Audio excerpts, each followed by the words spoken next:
السلام عليكم ورحمه الله. ازيكم حبايبي؟ عاملين ايه؟ يا رب نكون بخير. هنعمل النهارده مع بعض الحواوشي الجبار اللي تاكليه من احلى جزار. هتاكليه معايا النهارده كانك جايباه من بره بالظبط، بتكات وحركات هنعملها مع بعض تسمعيها لاول مره. ازاي العيش ما يبوش منك، وازاي يطلع منك مقرمش وتطلع منك تحفه. انا جايبه كيلو من اللحم ما فيهوش اي دهون خالص زي ما انت شايفه كده، عشان اضمن ان انا لما احط له دهن انا بقى كده حطيت اضافه او كترت الكميه، مش هجيبه بدهون واحط له انا دهون.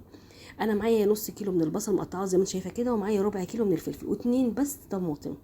قرن فلفل حراق، ولو حبيتي ما حبيتيش خلاص، انا برضو ما خليتوش مشطشط قوي، هو قرن واحد بس. الفلفل طبعا مش حاطه منه كتير، انا حاطه ربع كيلو. الحاجه بقى اللي بتحطيها وبتجيبك من اخر الدنيا عند الجزار النظيف طبعا، مش اللي بيحط دهن، دي اللي هي البلدي او اللي هي بتاعت الخروف البلدي. انا بشراها كانت مجمده، وانا بشرتها وسبتها زي ما انتم شايفين كده. هبدا بقى احط حاجتي كلها في الكبه زي ما انتم شايفين كده، وهبدا ان انا اطحنها.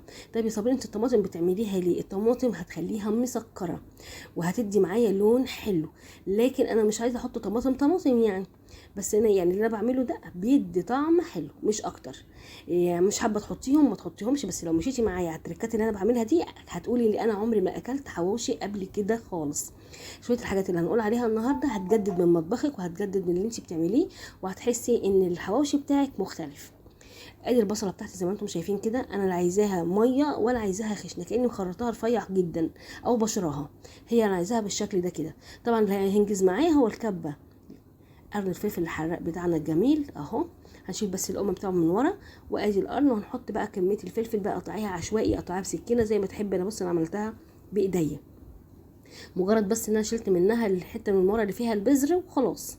هحط هنا بقى نص طماطمايه، يعني مش هحط كتير، هي نص بس. طب ليه مش هتحط طماطمايه على بعضها؟ انا مش عايزه الفلفل يبقى ميه، انا هضربها مع الفلفل عشان تمشي معايا الفلفل، لكن مش هحطها كلها تبقى هي عامله ميه كتير، ابص الاقي ضربت معايا وتلاقي الفلفل رغى معايا كده وعمل رغاوه بقى ميه، انا مش عايزاها ميه خالص.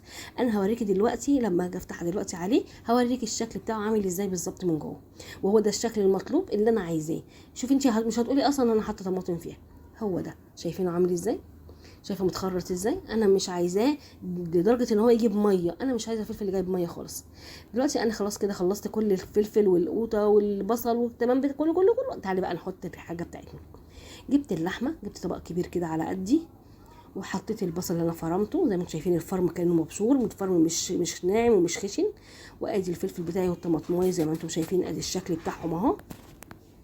وادي اللي دي حوالي 100 جرام يا جماعه، ما هياش كتير، بس هي بصوا اهو لما لميتهم في ايدي مش كتير خالص، بس عشان هي سايحه فتحس انها فردت في الطبق وكتيره، بس لكن هي مش كتير خالص.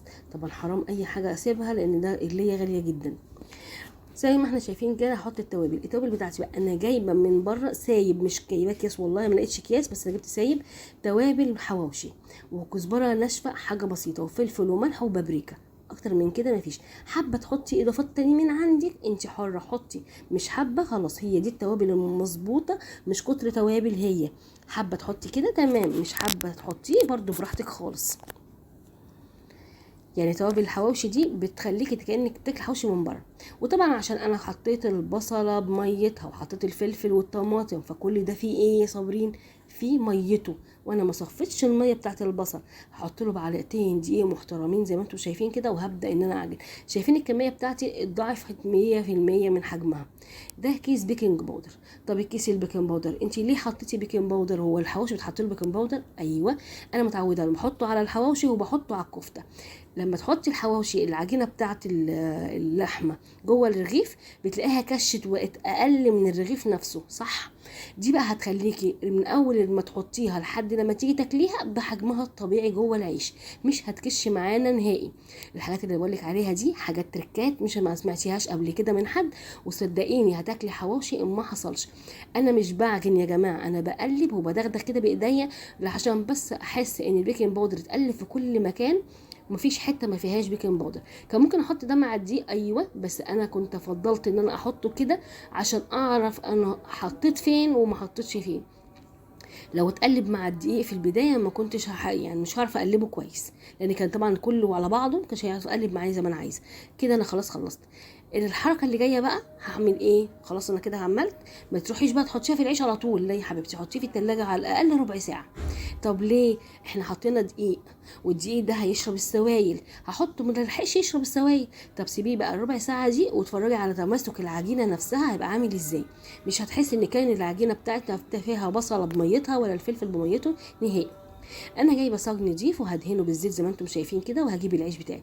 طبعا حجم الرغيف زي ما انتم شايفين ما شاء الله يعني كبير مش صغير. عمرك ما هتجيبي من بره رغيف حواوشي بالحجم ده طبعا.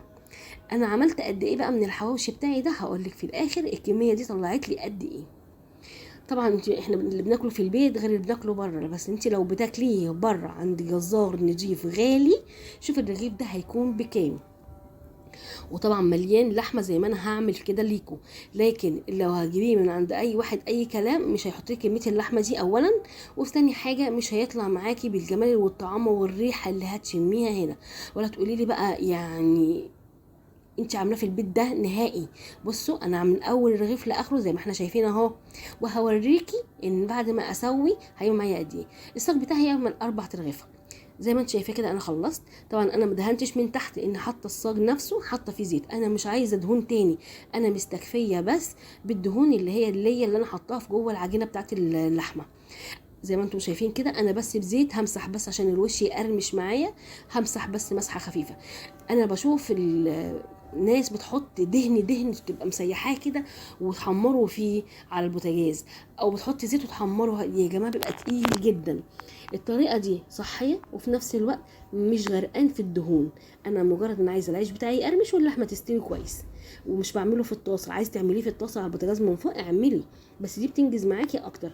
4 في 4 كده تحطيهم في الفرن بيطلع معاكي زي الفل. ده الشكل اهو، ما شاء الله ما شاء الله زي ما انتم شايفين.